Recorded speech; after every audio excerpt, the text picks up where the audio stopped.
Um, we are started the 11th book, 11 out of 14. Pretty amazing. We are in the book of Nezikim, damages, laws of damages. So, back in the day, you had animals that did a lot of damage, right? And today we also have, it's a similar ideas that's based on all this. Okay, let's take a look.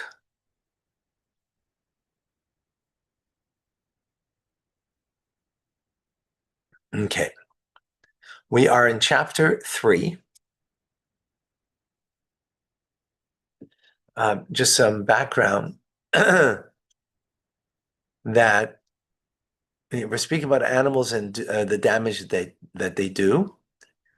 So there's two different categories that Torah gives.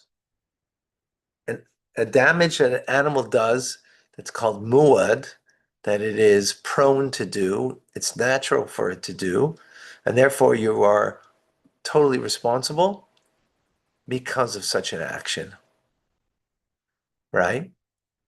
In other words, you should have safeguarded your animal from doing such a damage, as we're going to see in a moment. But then there's other things that are not for an animal prone to do. Like it's not prone for a cow to, an ox to gore. It's not natural for it to do it. So that's called a tam. It's more in its unnatural state doing that. And Torah says in such an instance, you're not fully obliged. There's a penalty, and you pay half of the damage. Now, why should it be? You did damage because as the Torah says, right? Because the Torah says so, not because it's logical, but this is the dictate of the Torah says very clearly. We learned some of those laws yesterday. We're going to continue with this now. So chapter 3, in Niski moment and damages that are done to property. So it's taken for granted that an animal is prone to eat fruit, vegetables, and the like. Therefore, if an animal enters a domain belonging to another person and eats produce that it would normally eat, the owner of the animal is liable for the entire amount of damages, right? That's called muad. And you're liable for the entire damages. As it says, and he shall send forth his animal, and they shall pasture it in another's field. Payment must be exacted from the choice field of the person who damaged, right? If the animal ate produce belonging to another person in a public domain, the owner is not liable. Right? If the animal benefits from eating the produce, the owner must pay the benefit the animal received, but not for the damages caused. Why? Because if my animal went into your property, well, yeah, then and ate, so then I'm responsible. Went into your property, right? But public domain, and there's food there, well, it's not your property. It doesn't belong to you. Sorry, the domain doesn't belong to you. So my animal could be there. And therefore, I'm not obliged for the damage. I'm only obliged to pay the benefit I got. Because benefit I did get, right? The damage, right? But who was the recipient of the payment? The one who was damaged, or the one whose produce. It's public domain. If I'm bringing strawberries from my field, right, and I'm bringing them to sell them in the market, and I put them down in the middle of the public thoroughfare, and someone else's donkey came and ate those strawberries. I'm sorry, it's in the public domain. My animal can eat something it's public, right? Not private, public. Found a strawberry. If you found 2 strawberries that fell out and he ate them, right? But okay, that we're not talking about 2. But now he came and ate a bunch of strawberries. Well, you put them down in the public thoroughfare, so I'm not responsible for that. So I don't pay for the damage, but I did get pleasure from it. My animal did get pleasure from it, right?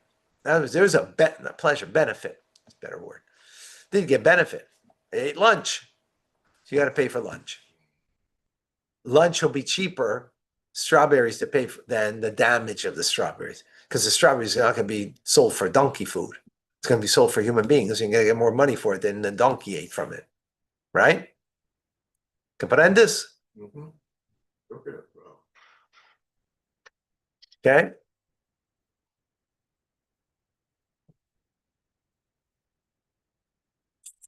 That's okay. Number two. So what is implied? If the animal entered another person's domain and ate sesame seeds, chestnuts, or the like, that's worth a dinner, the owner must pay a dinner. You have to pay everything, right? My animal went into your property and you had sesame seeds. Sesame seeds are expensive, right? Those are expensive, right? And I have to pay the full value of it. The animal ate these foods in the public domain and derived benefit. We consider these foods as if they're barley, not sesame, right? Barley is much cheaper than sesame seeds. Sesame seeds have much greater value in the market, at least, right? Or as fodder, right? Barley is what? Animal feed. So we consider it like animal feed, and that's what I have to pay for. The owner is required to pay for the wholesale price of the fodder or the baller. So I have to pay the wholesale price, not the price I would get in the market, or you would get in the market, right? Because that's not the damage. Damage is not what you could get from it. Damage is what it is valued right now. What's its value right now? Wholesale. So that's what I would have to pay. Is that clear? Halacha number 3. If the animal ate foods that are harmful to it, it ate wheat. Barley is good for it, but not wheat. Since it did not derive any benefit, the owner is not liable. We're talking about the public thoroughfare, right? You came and you were bringing your wheat to the market, and you got a little tired schlepping the stuff. You put it down, and someone's donkey came or whatever else, horse, this or that, and ate. Not liable. Why? If it ate substances that would not usually eat. So if it's something that's harmful, you don't have to pay because it's not a benefit. If it's something it wouldn't normally eat, like it ate a garment or a utensil, the owner should pay half of the damages.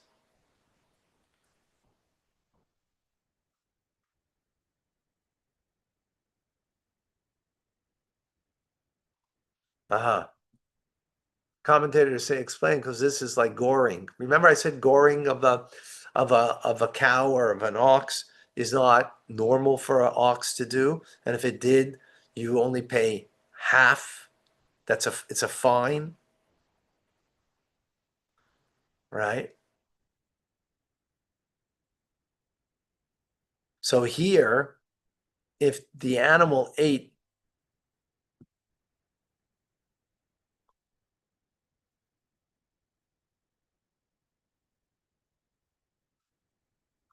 interesting, like that, I guess eating a garment, right? It's not like wheat that's harmful because you're just chewing it, not really eating it, right? It's chewing the garment. It's not eating the garment, right? Damage is made. So that law would be it's not harmful. So it's not harm, the damage, but since it's not a usual thing that it does, so that it's got the law of atam, which you only pay half the damage. I mentioned earlier. This is why bills in private and public domain. The rationale is that this is a deviation. It's not normal for the animal to eat, right, a garment. oh, you just. Huh? Or yeah. Hence, the owner is liable for only half the damage. He's liable for damage caused in the public domain, however, because it is an ordinary practice for people to leave their utensils Damage causes in utensils or garments in the public domain while they rest. So listen to the nuance over here. If I leave my strawberries, right, in the public domain when because I'm tired and I'm resting before I bring it to market, and then some animal comes and eats it, doesn't have to pay for damage. It's only for the benefit, right? Why? Because that I should have been careful with. Because that's normal for an animal to come and eat that. So I should have been careful. That's my responsibility. So therefore, you don't pay for damage. You only have to pay for the benefit, right? Being that if it's food that's beneficial, right? However, garments, I don't have to be careful with. Why? Because it's not normal that an animal should eat it, right? Should eat it, chew on it, and whatever. Not eating and digesting it, but just chew on it, right? It's not normal for it to do it. So therefore, I have the right to rest and leave it in the public thoroughfare, right? To do that. It's a normal thing, right? Part of laws, these laws are what's the norm in activity, right? And therefore, since it's normal and your animal came and ate this, chewed it up, well, you're liable. Now, you're not liable for the entire damage. Why? Because it's not normal.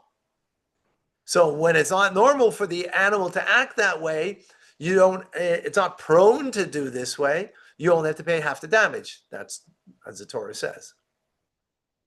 See on both sides that it's playing? Amazing. Wow. Okay. I'd love to continue, but I have to stop here. Amazing. Thank you, Rabbi. And the laws that we're learning now, like the previous laws, were totally beyond rationale. Laws of purity, impurity, are totally something of a heavenly order. These laws are very much logical and rational. Within a parameter, they're rational and logical. In other words, you might say that it's not rational to say that an animal ate a garment in the public thoroughfare. Well, pay the whole thing, right? Why only half the damage? So within the construct of the law, there's a rationality to the law. Okay, amazing.